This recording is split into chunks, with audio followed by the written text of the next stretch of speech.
আমার আল্লাহ একটা ডাক দিয়া বলে, ও জিবরাইল গো, এবার 50 জন নয়, তুমি 500 জন নবীকে এক পাল্লায় রাখো, আর অপর পাল্লায় আমার হাবিবকে রেখে টান দাও।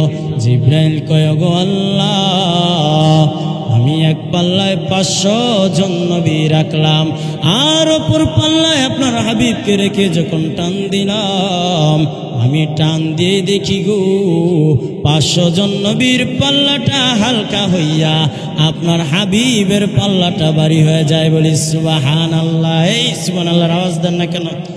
এ মুসলমান, শুধু তাই নয়, আমার আল্লাহ বলেন, ও জিবরাইল, এবার 500 নয়, 1000 নয়, তুমি এবার সমস্ত দুনিয়ার নবী রাসূলকে এক পাল্লায় রাখো, আর অপর পাল্লায় আমার হাবিবকে রেখে টান দাও। জিবরাইল কয়, গো আল্লাহ, আমি এক পাল্লায় আপনার হাবিবকে রাখলাম, আর অপর পাল্লায় দুনিয়ার সমস্ত নবী রাসূলকে রেখে যখন টান দিলাম, টান দেওয়ার পর দেখি গো ওই দুনিয়ার সমস্ত নবী রাসূলের পাল্লাটা হালকা হইয়া আপনার হাবিবের পাল্লাটা ভারী হয়ে গেছে। বলি সুবহানাল্লাহ। মুসলমান ভাইরা আমার, যারা সুন্নি মুসলমান আছে তাদের মুখেই একমাত্র ইয়া রাসূলুল্লাহর স্লোগান শোনা যায়, নারা রিসালাতের স্লোগান শোনা যায়, তাদের মুখেই মাওলা আলীর শান শোনা যায়, তাদের মুখেই হযরত ওসমান জিন নূরাইন রাদিয়াল্লাহু তাআলা আনহুর শান শোনা যায়, তাদের মুখেই ইয়া নবী সালামু আলাইকা শোনা যায়। হে মুসলমান ভাইরা, যারা মরণেও কবরেও উঠবে, দুনিয়ায় যারা দুনিয়ার জমিনে ইয়া রাসূলুল্লাহ বলতে থাকবে, নবীজিকে কলবে লাগবে, তারা কবর থেকেও ইয়া রাসূলুল্লাহ নবীর নাম বলতে বলতে উঠবে, এবং হাশরের ময়দানেও নবীজির নাম বলতে বলতে উঠবে, এবং কিয়ামতের ময়দানে জান্নাতেও তারা যাবে নবীজির নাম বলতে বলতে। ঠিক কিনা বে ঠিক?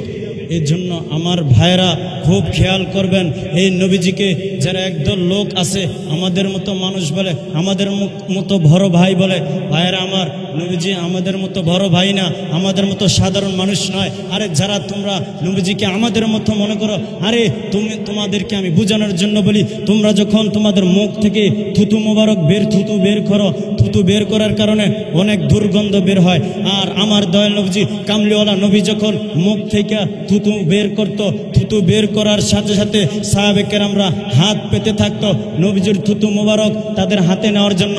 আমার দয়াল নবী যখন নাক থেকে শিং মোবারক, জাস মোবারক জমিনে ফেলবে, ফেলানোর আগে জমিন থেকে সাহাবে কেরামরা হাত মোবারক রাখতো পেতে, যেন আমার নবীজির শিং মোবারক হাতে নিতে পারে। এবং আমার দয়াল নবীজি যখন অজু করত, অজুর যখন অবশিষ্ট পানিগুলো থাকতো, বেঁচে থাকতো, ওই পানিগুলা সাহাবে কেরামরা নেওয়ার জন্য গুরুপাক খেত, সিরিয়াল লেগে যাইতো।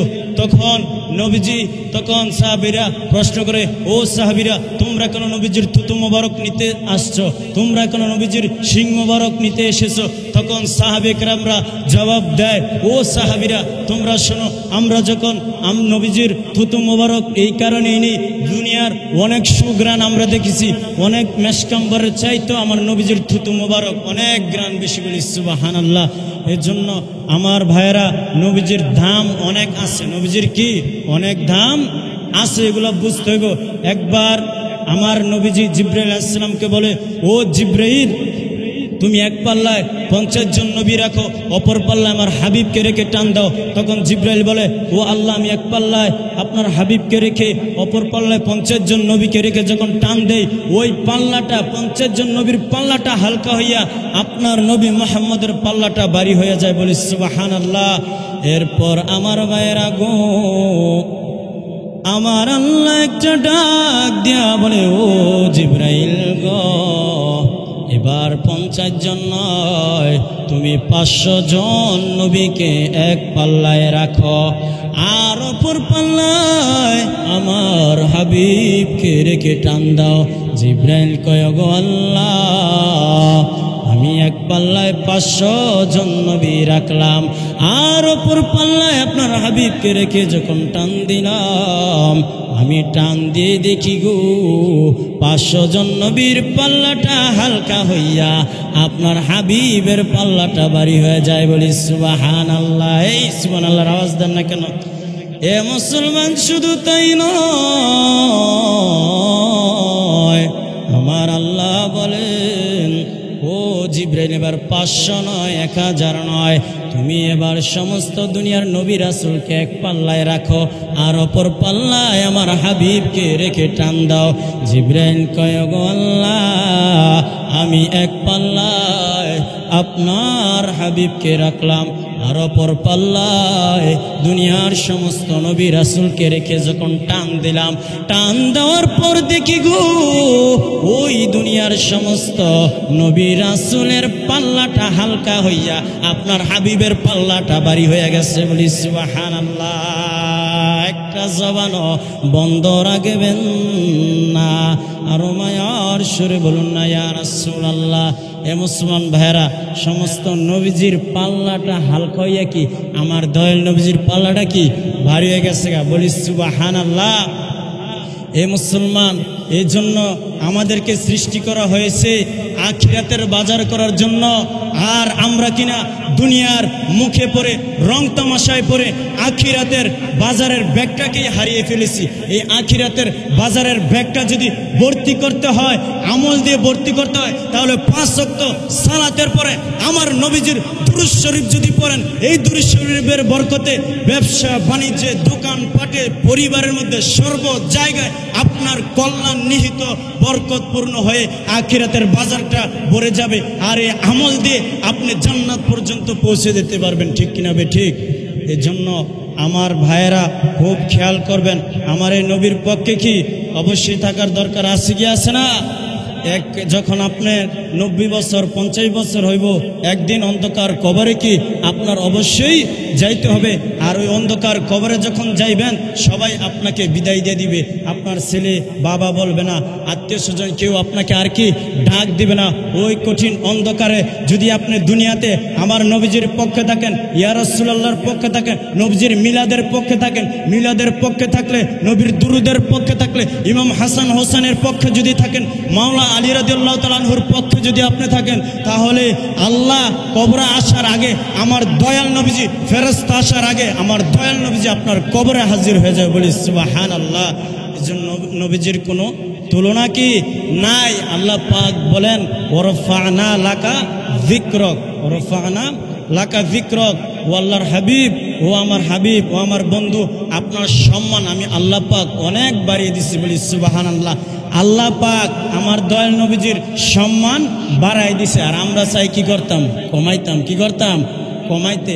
এই জন্য যত চেষ্টাই করা হোক, নবীজির সম্মান কমানো কি যাবে না, কারণ আমার দয়াল নবীজির সাথে আছে স্বয়ং রব্বুল আলামিন। ঠিক নি? এই জন্য আমার ভাইরা গভীর মনোযোগ, আমার নবীর পক্ষে থাকতে হবে।